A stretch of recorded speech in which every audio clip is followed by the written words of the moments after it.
નમસ્કાર વિદ્યાર્થીઓ. ભારતમાં ક્રાંતિકારી ચળવળ ધોરણ 9 સામાજિક વિજ્ઞાન ચેપ્ટર નંબર 4 ભારતની ક્રાંતિકારી ચળવળો એના વિશે આપણે વાત કરતા કે ભારતને આઝાદી મળી એની પહેલા દેશને આઝાદી અપાવવા માટે, આઝાદ કરવા માટે જે કંઈ પણ ક્રાંતિકારી ચળવળોની શરૂઆત કરવામાં આવી એના વિશે આપણે વાત કરી અને સ્ટેપ બાય સ્ટેપ આગળ વધ્યા. ત્યાર પછી આગળની વાત કરીએ ગુજરાતમાં ઉગ્ર ક્રાંતિકારી ચળવળ. જો આ જે કંઈ પણ ક્રાંતિકારી ચળવળો થઈ એના પડઘા સમગ્ર દેશમાં પડ્યા અને એના એક પરિણામ સ્વરૂપે સમગ્ર દેશમાં આ ક્રાંતિકારી ચળવળો ખૂબ ઝડપથી પ્રસાર પામી. જો કે ગુજરાત પણ એમાંથી બાકાત નહોતું. ગુજરાતમાં પણ ઉગ્ર ક્રાંતિકારી ચળવળો શરૂ થઈ અને સમયાંતરે અંગ્રેજ શાસનને વિરુદ્ધ જાગૃત થવામાં એક મહત્વની ભૂમિકા ભજવી અથવા તો મહત્વની ભૂમિકા અદા કરી એમ કહી શકાય. જો એમાં ગુજરાતમાં ઉગ્ર ક્રાંતિકારી ચળવળ, ગુજરાતમાં સશસ્ત્ર ક્રાંતિની ભૂમિકા તૈયાર કરવામાં કરનાર સર્વપ્રથમ નેતા અરવિંદ ઘોષ હતા, પરંતુ તે પડદા પાછળ હતા. જો સૌથી પહેલી વાત કરીએ ગુજરાતમાં સશસ્ત્ર ક્રાંતિની ભૂમિકા તૈયાર કરનાર સર્વપ્રથમ નેતા કોણ, તો જવાબ આવશે અરવિંદ ઘોષ હતા, પરંતુ તે પડદા પાછળ હતા. એટલે કે પડદા પાછળ મતલબ કે પોતે સક્રિય હતા પણ વ્યવહારિક રીતે પોતે પોતાનું નામ ક્યાંય ન આવે એ રીતે એનું પ્લાનિંગ રહેતું. અરવિંદ ઘોષના ભાઈ બારિન્દ્ર કુમાર ઘોષ હંમેશા આગળ રહેતા.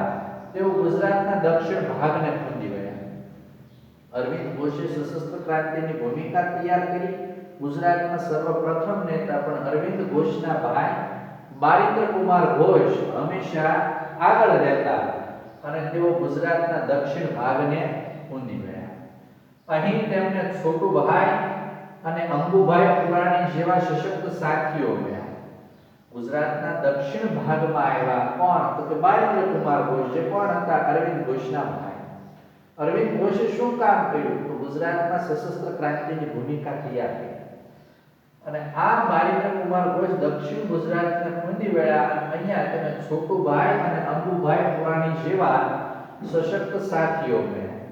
નર્મદા કાંઠે સાકરિયા સ્વામી પણ મળ્યા, જે 1857 ના સંગ્રામ વખતે ઝાંસીની રાણી સાથે હતા. જો આ યાદ રાખો કે નર્મદા કાંઠે સાકરિયા સ્વામી પણ મળ્યા, જે 1857 ના સંગ્રામ વખતે ઝાંસીની રાણી એટલે કોણ, લક્ષ્મીબાઈ, આ ઝાંસીની રાણી લક્ષ્મીબાઈની સાથે હતા. બારિન્દ્ર કુમારે વડોદરા, ખેડા એટલે ચરોતરની આજુબાજુનો વિસ્તાર, મહેસાણા પાસે, અમદાવાદ, મહેસાણા એમ દરેક સ્થળે મધ્યમ વર્ગના યુવાનોને ક્રાંતિનો રંગ લગાવ્યો.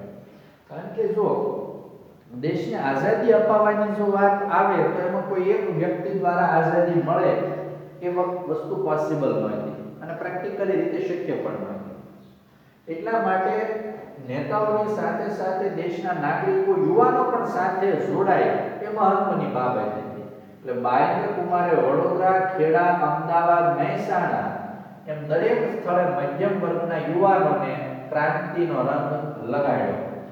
અરવિંદ ઘોષે ભવાની મંદિર નામના પુસ્તકમાં ક્રાંતિની યોજના આલેખી. જો યાદ રાખજો, અરવિંદ ઘોષે કયા પુસ્તકમાં ક્રાંતિની યોજના આલેખી, તો જવાબ આવશે ભવાની મંદિર નામના પુસ્તકમાં ક્રાંતિની યોજના આલેખી. આ ઉપરાંત ક્રાંતિની યોજનાનો વિચાર ફેલાવવા માટે હવે ખાસ યાદ રાખજો, ના દેશી વનસ્પતિની દવાઓ, નાહવાના સાબુ બનાવવાની રીત, કસરત, ગુલાબનો કિસ્સો, કાયદાનો સંગ્રહ વગેરે શીર્ષકો વાળી પુસ્તિકાઓ પણ પ્રગટ કરેલી, જેથી અંગ્રેજોને ખબર ન હોય. જો આ બધા નામ અલગ રાખવાનો હેતુ કયો, જો નામ ક્રાંતિની યોજનાઓ, ક્રાંતિ કેવી રીતે કરવી એના વિચારો અહીંયા ઉલ્લેખવામાં આવતા હોય અને એવું નામ રાખવામાં આવે તો તરત અંગ્રેજોને ખબર પડી જાય. એટલા માટે નામ અલગ પણ આ પુસ્તકની અંદર ક્રાંતિની યોજનાઓ આલેખવામાં આવી. એટલે ક્રાંતિની યોજનાઓનો વિચાર ફેલાય એના માટે પુસ્તકો લખ્યા, જેમાં દેશી વનસ્પતિની દવાઓ, નાહવાના સાબુ બનાવવાની રીત, કસરત, ગુલાબનો કિસ્સો, કાયદાનો સંગ્રહ આવા શીર્ષકો વાળી પુસ્તિકાઓ પણ પ્રગટ કરી, જેથી કરીને અંગ્રેજોને એની કોઈ ખાસ એવી ખબર ના પડે. ચાંદોદ કરનાળી પાસે ગંગનાથ વિદ્યાલયની સ્થાપના કરાઈ. જો કે આ વિસ્તાર વર્તમાન સમયમાં વડોદરાની પાસેનો એક વિસ્તાર છે ચાંદોદ કરનાળી. એટલે ચાંદોદ કરનાળી પાસે ગંગનાથ વિદ્યાલયની સ્થાપના કરવામાં આવી. નામ આપ્યું વિદ્યાલયનું, પણ ખરેખર હતું શું ત્યાં? તો કે અંદર ખાને ક્રાંતિકારી પ્રવૃત્તિઓ ચાલતી. ગુજરાતના ઘણા યુવાનો ક્રાંતિકારી પ્રવૃત્તિમાં જોડાયા હતા. કેમ? કારણ કે ચાંદોદ કરનાળી પાસે ગંગનાથ વિદ્યાલયની સ્થાપના કરી, જેમાં અંદર ખાને ક્રાંતિકારી પ્રવૃત્તિઓ ચાલતી અને જેમાં ગુજરાતના ઘણા બધા યુવાનો આ ક્રાંતિકારી પ્રવૃત્તિમાં જોડાયા. આગળ વિદેશોમાં ક્રાંતિકારી પ્રવૃત્તિઓ. જો ભારતમાં રહેલા યુવાનો ભારતમાં જ ક્રાંતિકારી પ્રવૃત્તિ કરે, પણ સાથે સાથે ઘણા બધા યુવાનો વિદેશોમાં રહીને કામ કરતા, તો ત્યાં પણ ક્રાંતિકારી પ્રવૃત્તિઓનો વેગ અને વિસ્તાર કરવામાં આવ્યો. એટલે વિદેશોમાં ક્રાંતિકારી પ્રવૃત્તિ. જો વિદેશોમાં થતી ક્રાંતિકારી પ્રવૃત્તિથી ભારતની પ્રવૃત્તિને વેગ મળતો. ખાસ કરીને ભારતના યુવાનો વિદેશોમાં જે ક્રાંતિકારી પ્રવૃત્તિઓ થતી એનું પણ અનુકરણ કરતા.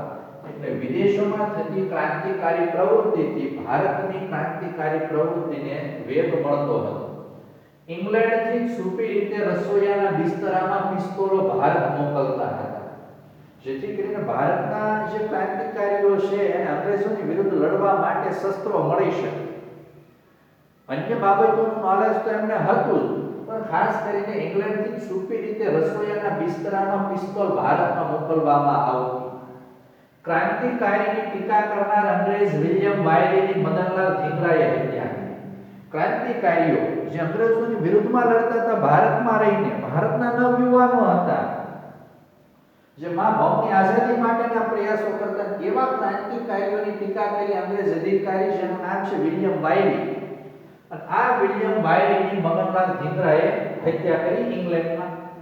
ઈસવીસન 1907 માં અમેરિકામાં ઇન્ડિયન ઇન્ડિપેન્ડન્સ લીગની સ્થાપના થઈ, જેનું નામ પાછળથી લાલા હરદયાળ ગદર પાર્ટીનું નામ છે. તો યાદ રાખો, ઈસવીસન 1907 માં અમેરિકાના કેલિફોર્નિયા રાજ્યમાં ઇન્ડિયન ઇન્ડિપેન્ડન્સ લીગ નામની સંસ્થા સ્થાપવામાં આવી અને જેનું પાછળથી નામ લાલા હરદયાળ ગદર પાર્ટી એવું આવ્યું. જર્મનીમાં ચંપક રમણ પિલ્લાઈએ હિન્દ રાષ્ટ્રીય સ્વયંસેવક દળની રચના કરી. જો જર્મનીમાં ચંપક રમણ પિલ્લાઈએ હિન્દ રાષ્ટ્રીય સ્વયંસેવક દળની રચના કરી.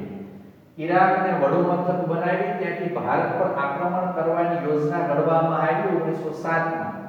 જો અહીંયા મિત્રો એક પ્રશ્ન થાય કે ઈરાકને વડુ મથક બનાવીને ભારતમાં કેમ આક્રમણ કરવું? ભારતમાં આક્રમણ એટલે ભારતમાં વસતા અંગ્રેજોની વિરુદ્ધનું આક્રમણ. ભારત દેશને, ભારતના નવયુવાનોને કે ભારતના નાગરિકોને નુકસાન પહોંચાડવાનો આમાં જરાય હેતુ નહોતો. એટલે ઈરાકને વડુ મથક બનાવી ત્યાંથી ભારત પર આક્રમણ કરવાની યોજના ઘડવામાં આવી 1907 માં. જર્મનીમાં સ્ટુટગાર્ટ શહેરમાં યોજાયેલી આંતરરાષ્ટ્રીય સમાજવાદી પરિષદમાં સૌ પ્રથમવાર તૈયાર મેડમ કામાએ તૈયાર કરેલો રાષ્ટ્રધ્વજ ફરકાયો. જો યાદ રાખો અહીંયા કે જર્મનીના સ્ટુટગાર્ટ શહેરમાં યોજાયેલી આંતરરાષ્ટ્રીય સમાજવાદી પરિષદમાં સૌ પ્રથમવાર મેડમ કામાએ તૈયાર કરાયેલો રાષ્ટ્રધ્વજ ફરકાયો. મેડમ ભીખાઈજી કામા આવું એનું પૂરું નામ છે. એને ભારતમાં પહેલો રાષ્ટ્રધ્વજ તૈયાર કર્યો, જે વર્તમાન રાષ્ટ્રધ્વજ છે એના કરતા અલગ પ્રકારનો, એના ચિહ્નો અલગ પ્રકાર. પણ આ પહેલો રાષ્ટ્રધ્વજ તૈયાર કરેલો અને એ રાષ્ટ્રધ્વજ આ જર્મનીના સ્ટુટગાર્ટ શહેરમાં આંતરરાષ્ટ્રીય સમાજવાદી પરિષદ યોજવામાં આવી અને આ પરિષદમાં આ રાષ્ટ્રધ્વજ ફરકાવવામાં આવ્યો. અફઘાનિસ્તાનમાં રાજા મહેન્દ્ર પ્રતાપના અધ્યક્ષ સ્થાને કામ ચલાવ સરકારની સ્થાપના કરવામાં આવી. કામ ચલાવ એટલે એમ્પરરી, જેનો હેતુ જે તે દેશની સરકારને સમાંતર પોતાનો વહીવટ ચલાવવાનો હોય. એટલે અફઘાનિસ્તાનમાં રાજા મહેન્દ્ર પ્રતાપના અધ્યક્ષ સ્થાને કામ ચલાવ સરકારની સ્થાપના કરવામાં આવી. રેશમી રૂમાલ પર લખેલું ગાલિબનામા ષડયંત્ર તમામ મુસ્લિમોએ એકત્રિત થઈને ખ્રિસ્તી સામે જંગ માંડ્યો એ પકડાઈ ગયું. જો રેશમી રૂમાલ પર લખેલું ગાલિબનામા ષડયંત્ર તમામ મુસ્લિમોએ ભેગા થઈને ખ્રિસ્તીઓ સામે જંગ માંડ્યો એ પકડાઈ ગયું. ખ્રિસ્તીઓ એટલે કોણ? તો કે ઇંગ્લેન્ડના લોકો, આ બ્રિટિશરો. એ ક્રિશ્ચિયન ધર્મ પાળતા અને મુસ્લિમોએ સરિયાળા પ્રયાસો સાથે બધા સાથે ભેગા થઈને આ ખ્રિસ્તીઓ સામે જંગ માંડવાનો હતો એ પકડાઈ ગયું. જો કે ત્યાર પછી આ ષડયંત્ર આગળ ન ચાલી શક્યું. રાજા મહેન્દ્ર પ્રતાપે પોતાની સહીવાળી સોનાની પટ્ટી રશિયાના ઝારને મોકલાવી. જો રાજા મહેન્દ્ર પ્રતાપે પોતાની સહીવાળી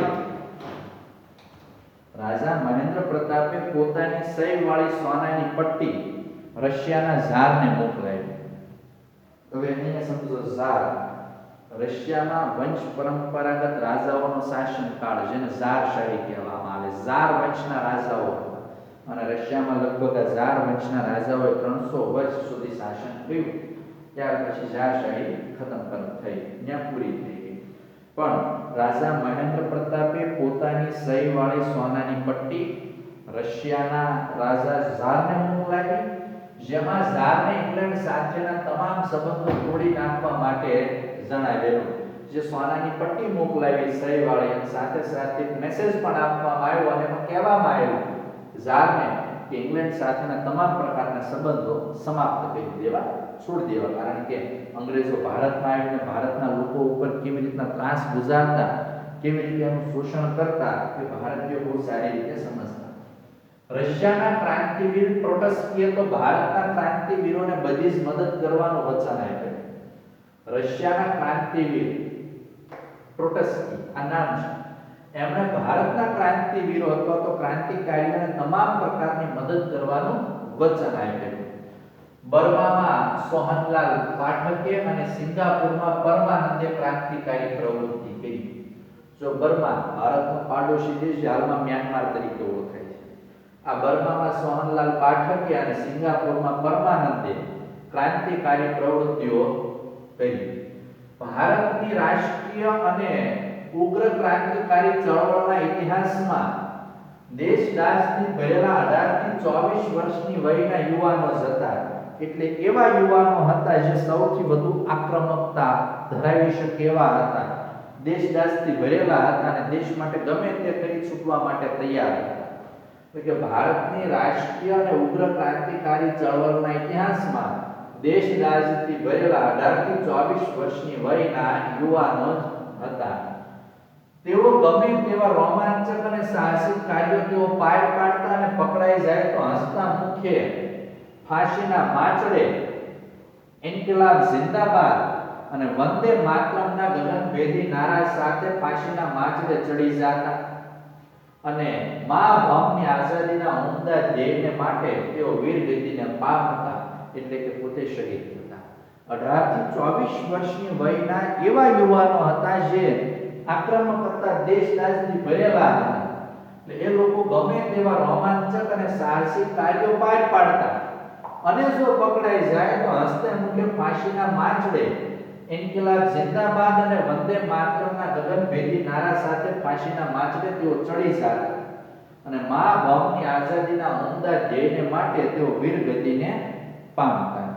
તો વિદ્યાર્થી મિત્રો, આજે અહીંયા સુધી રાખીએ. આવતા લેક્ચરમાં એની પછીનો કન્ટિન્યુ વાત આગળ કરશું.